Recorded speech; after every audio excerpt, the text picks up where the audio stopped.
प्यारे भक्तों, आज शनिवार का दिन सूर्यपुत्र, कर्म फलदाता, न्याय देवता यानी शनिदेव जी महाराज का दिन है।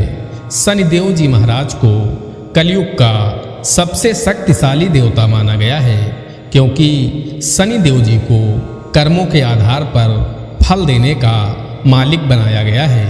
यानी जो जैसे कर्म करेगा उसको वैसा ही फल शनिदेव जी प्रदान करेंगे। यानी शनिदेव जी ने जिसके जीवन में गरीबी, निर्धनता, बीमारी लिख दिया, उसे सिर्फ शनिदेव जी ही दूर कर सकते हैं। दूसरा कोई आपके कष्ट दूर नहीं कर सकता है।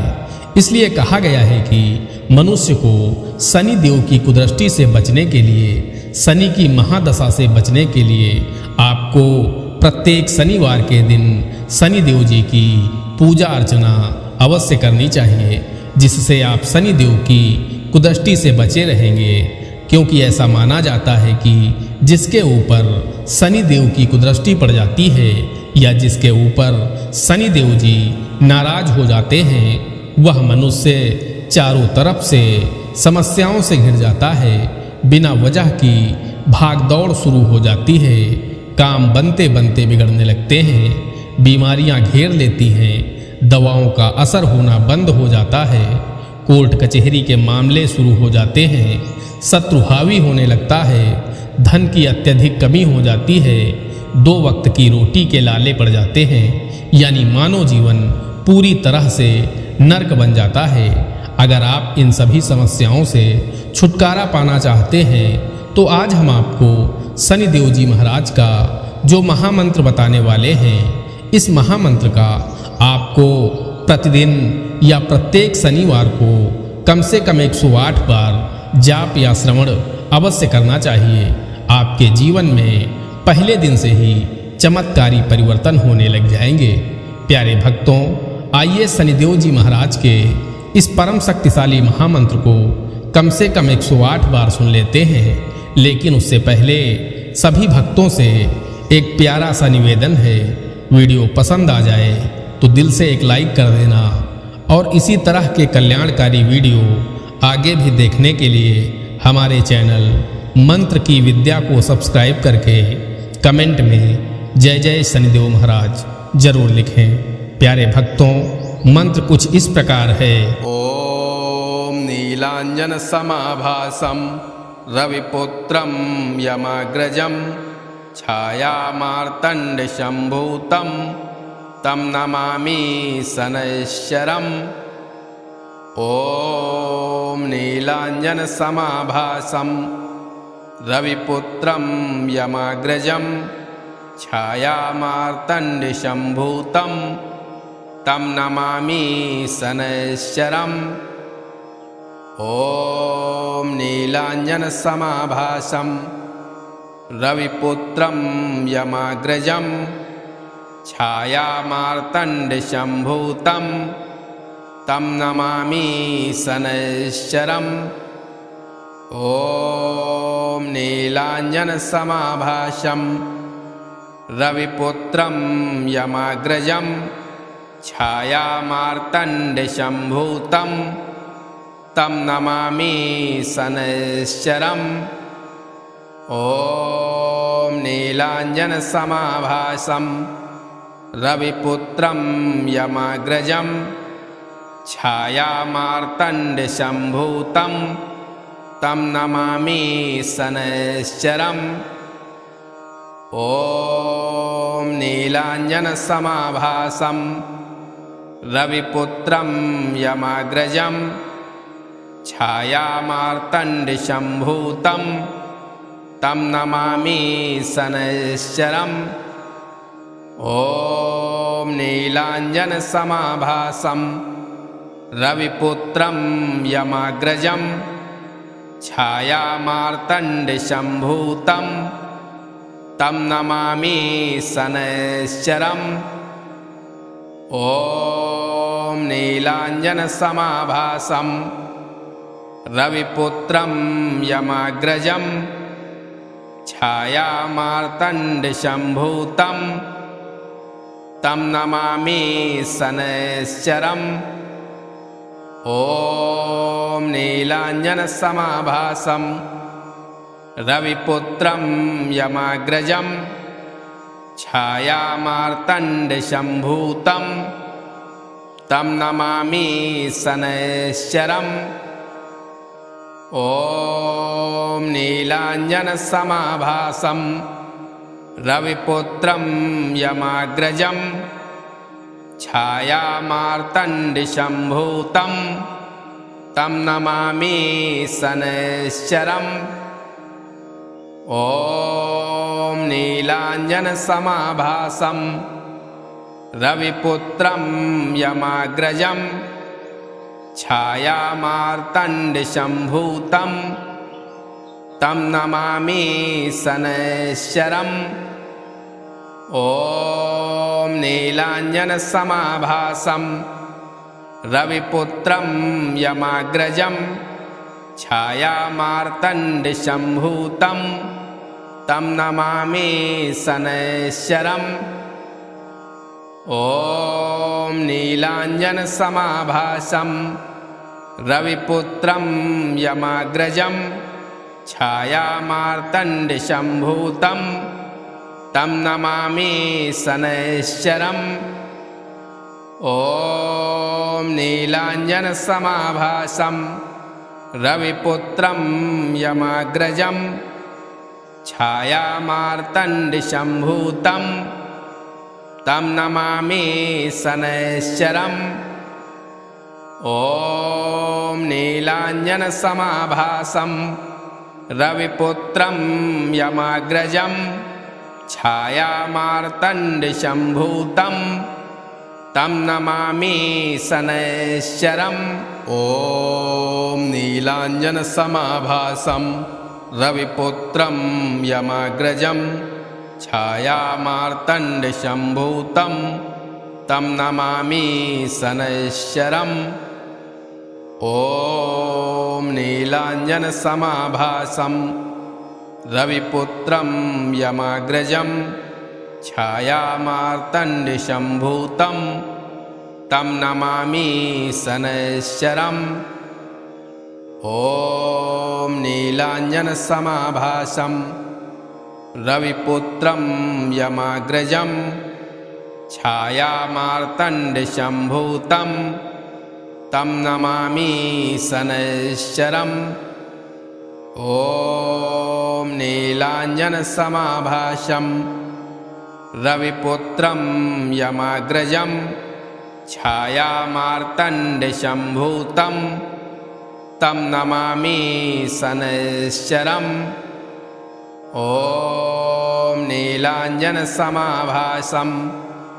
रविपुत्रं यमाग्रजं छायामार्तण्डशम्भूतं तं नमामि शनैश्चरम् ॐ नीलाञ्जनसमाभासं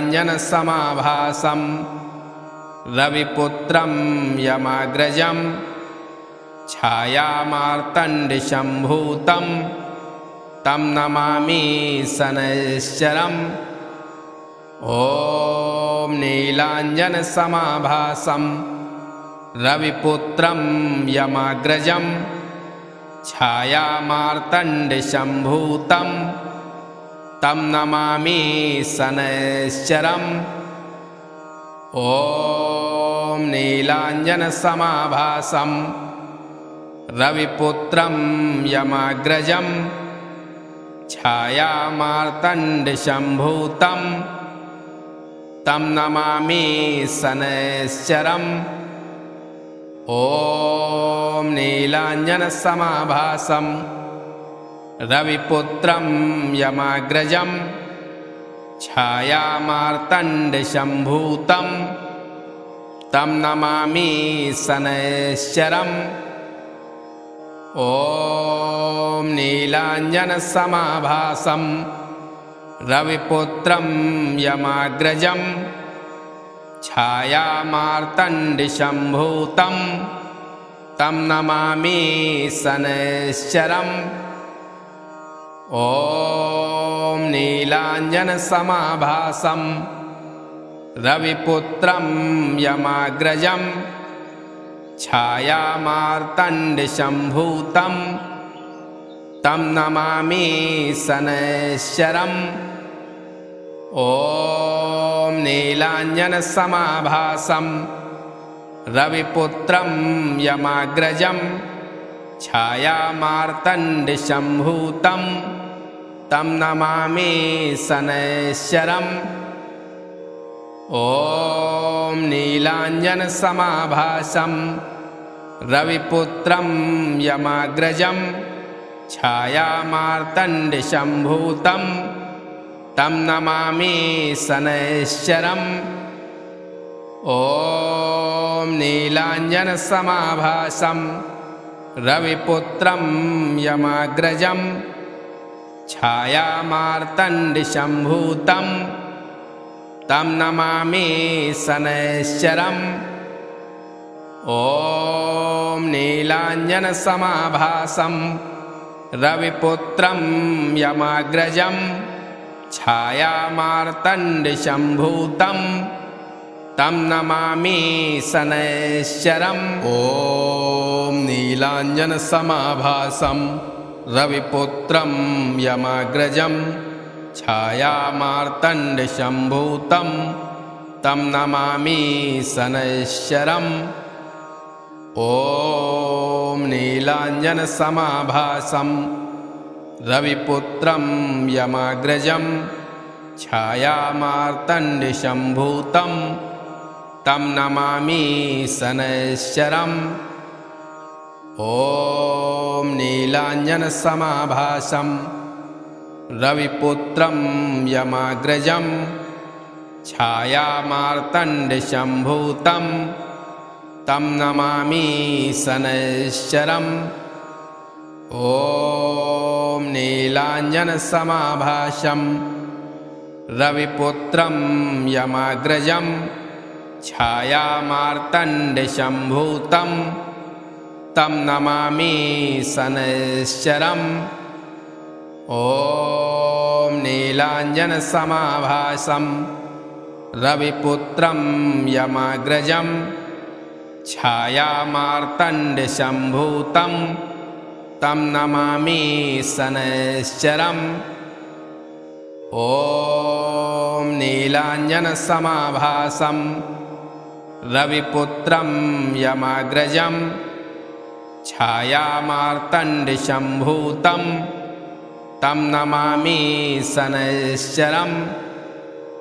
ॐ नीलाञ्जनसमाभासं रविपुत्रं यमाग्रजं छायामार्तण्डशम्भूतं तं नमामि शनैश्चरम्। ॐ नीलाञ्जनसमाभासं रविपुत्रं यमाग्रजं छायामार्तण्डशम्भूतं तं नमामि शनैश्चरम्। ॐ नीलाञ्जनसमाभासं रविपुत्रं यमाग्रजं छायामार्तण्डशम्भूतं तं नमामि शनैश्चरम्। ॐ नीलाञ्जनसमाभासं रविपुत्रं यमाग्रजं छायामार्तण्डशम्भूतं तं नमामि शनैश्चरम्। ॐ नीलाञ्जनसमाभासं रविपुत्रं यमाग्रजं छायामार्तण्डशम्भूतं तं नमामि शनैश्चरम्। ॐ नीलाञ्जनसमाभासं रविपुत्रं यमाग्रजं छायामार्तण्डशम्भूतं तं नमामि शनैश्चरम्। ॐ नीलाञ्जनसमाभासं रविपुत्रं यमाग्रजं छायामार्तण्डशम्भूतं तं नमामि शनैश्चरम्। ॐ नीलाञ्जनसमाभासं रविपुत्रं यमाग्रजं छायामार्तण्डशम्भूतं तं नमामि शनैश्चरम् ॐ नीलाञ्जनसमाभासं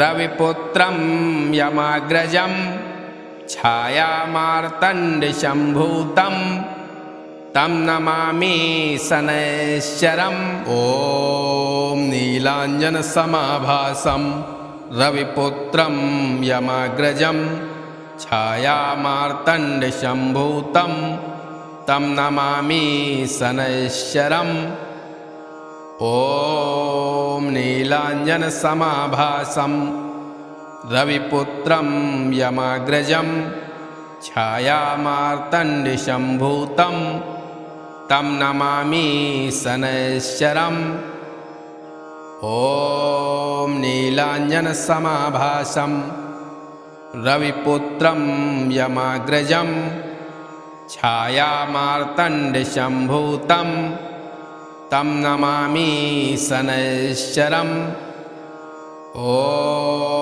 नीलाञ्जनसमाभासं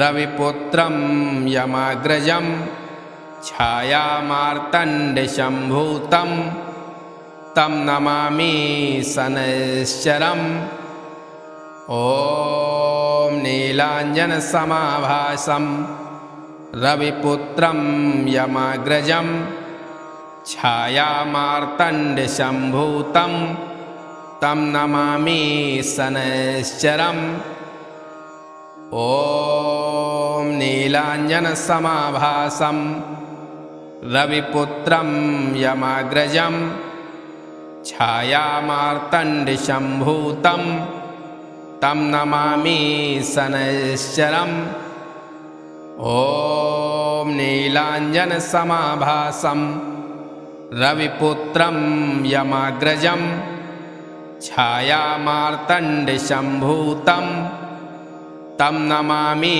शनैश्चरम् ॐ नीलाञ्जनसमाभासं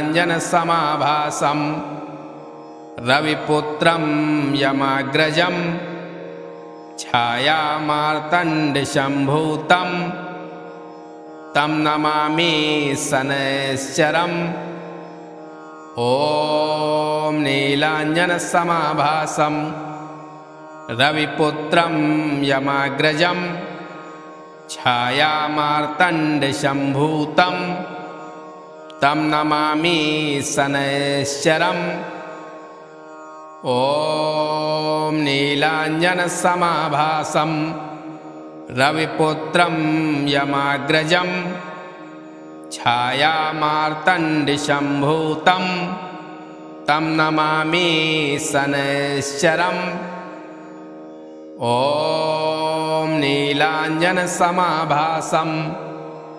रविपुत्रं यमाग्रजं छायामार्तण्डशम्भूतं तं नमामि शनैश्चरम् ॐ नीलाञ्जनसमाभासं रविपुत्रं यमाग्रजं छायामार्तण्डशम्भूतं तं नमामि शनैश्चरम् ॐ नीलाञ्जनसमाभासं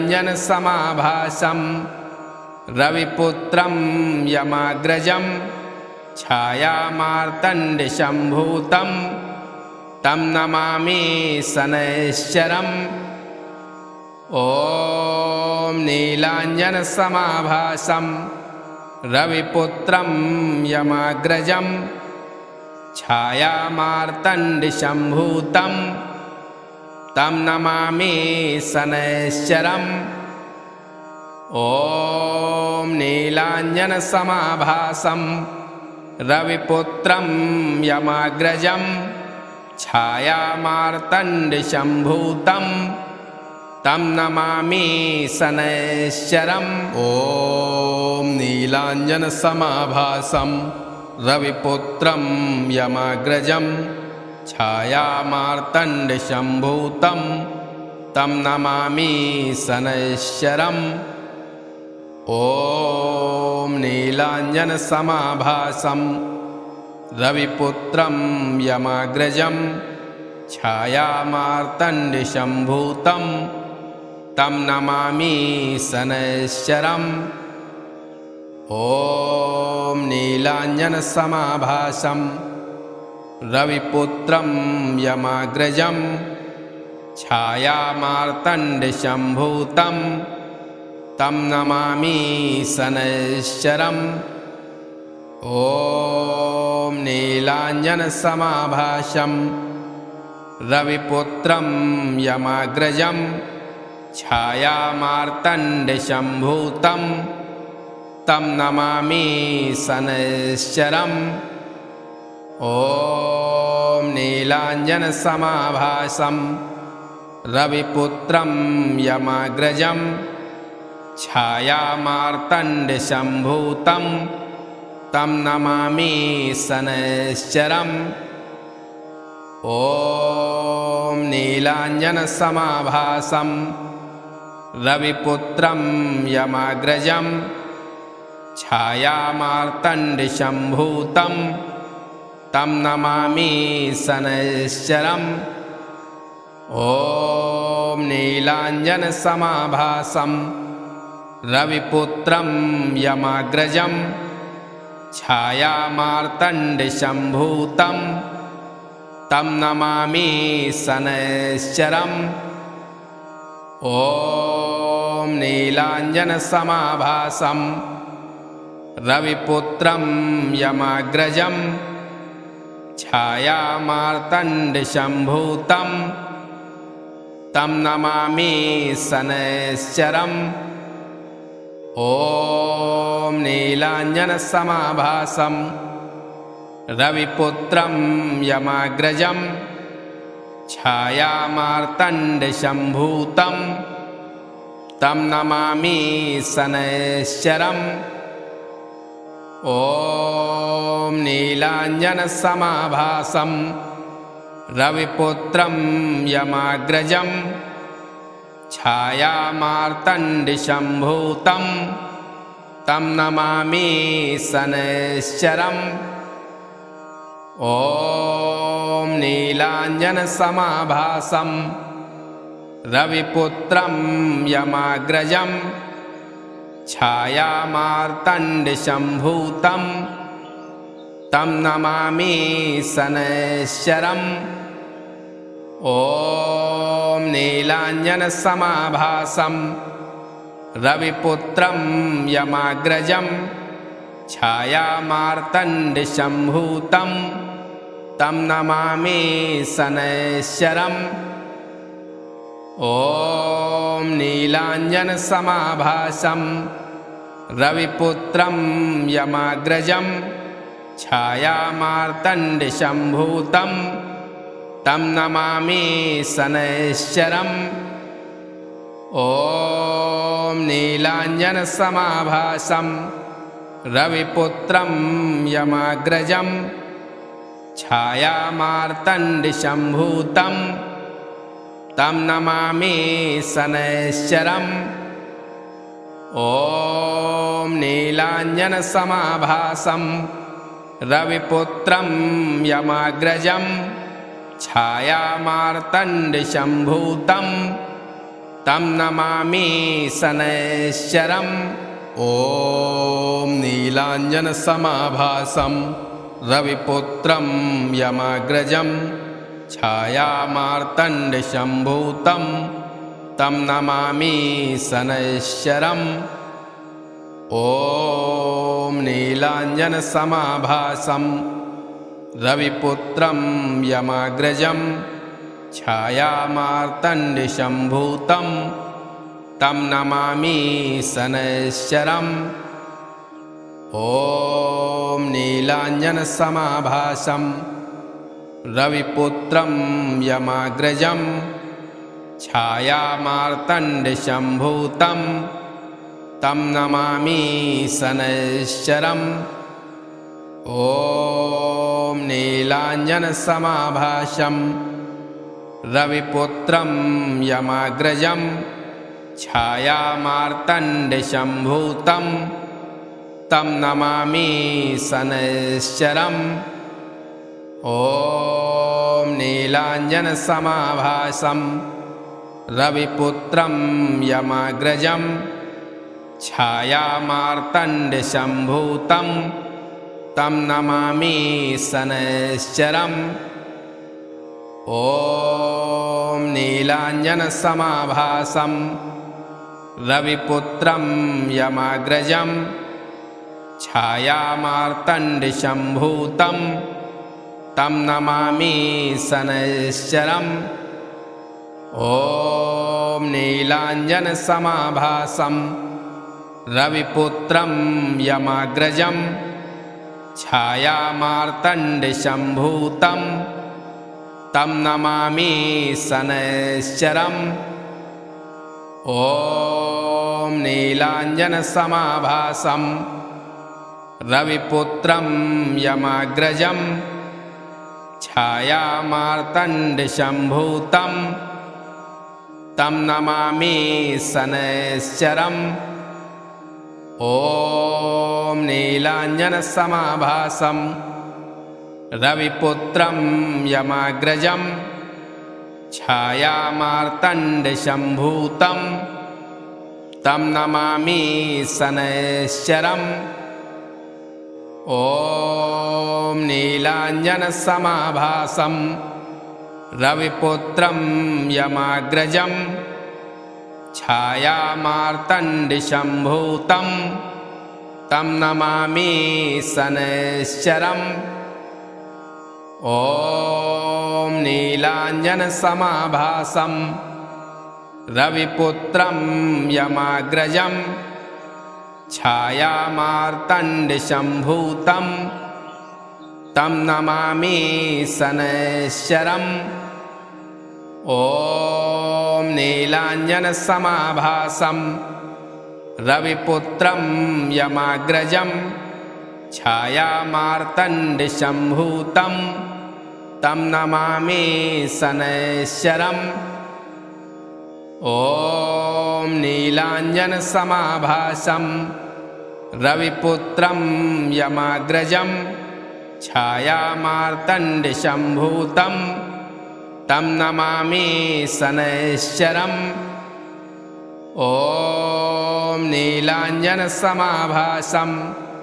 रविपुत्रं यमाग्रजं छायामार्तण्डशम्भूतं तं नमामि शनैश्चरम् ॐ नीलाञ्जनसमाभासं रविपुत्रं यमाग्रजं छायामार्तण्डशम्भूतं तं नमामि शनैश्चरम् ॐ नीलाञ्जनसमाभासं रविपुत्रं यमाग्रजं छायामार्तण्डशम्भूतं तं नमामि शनैश्चरम् ॐ नीलाञ्जनसमाभासं रविपुत्रं यमाग्रजं छायामार्तण्डशम्भूतं तं नमामि शनैश्चरम् ॐ नीलाञ्जनसमाभासं रविपुत्रं यमाग्रजं छायामार्तण्डशम्भूतं तं नमामि शनैश्चरम् ॐ नीलाञ्जनसमाभासं रविपुत्रं यमाग्रजं छायामार्तण्डशम्भूतं तं नमामि शनैश्चरम् ॐ नीलाञ्जनसमाभासं रविपुत्रं यमाग्रजं छायामार्तण्डशम्भूतं तं नमामि शनैश्चरम् ॐ नीलाञ्जनसमाभासं रविपुत्रं यमाग्रजं छायामार्तण्डशम्भूतं तं नमामि शनैश्चरम् ॐ नीलाञ्जनसमाभासं रविपुत्रं यमाग्रजं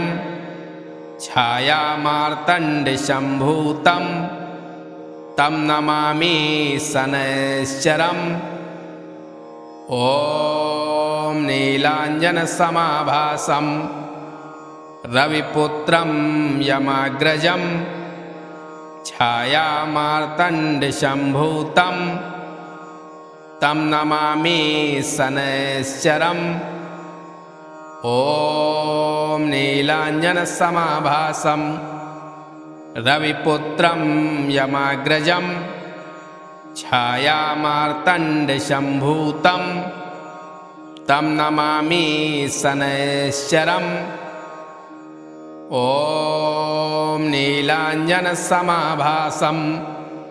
रविपुत्रं यमाग्रजं छायामार्तण्डशम्भूतं तं नमामि शनैश्चरम् ॐ नीलाञ्जनसमाभासं रविपुत्रं यमाग्रजं छायामार्तण्डशम्भूतं तं नमामि शनैश्चरम् ॐ नीलाञ्जनसमाभासं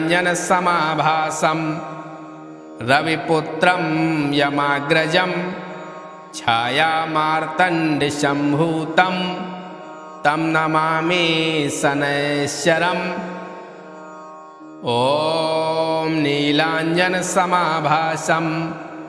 रविपुत्रं यमाग्रजं छायामार्तण्डशम्भूतं तं नमामि शनैश्चरम् ॐ नीलाञ्जनसमाभासं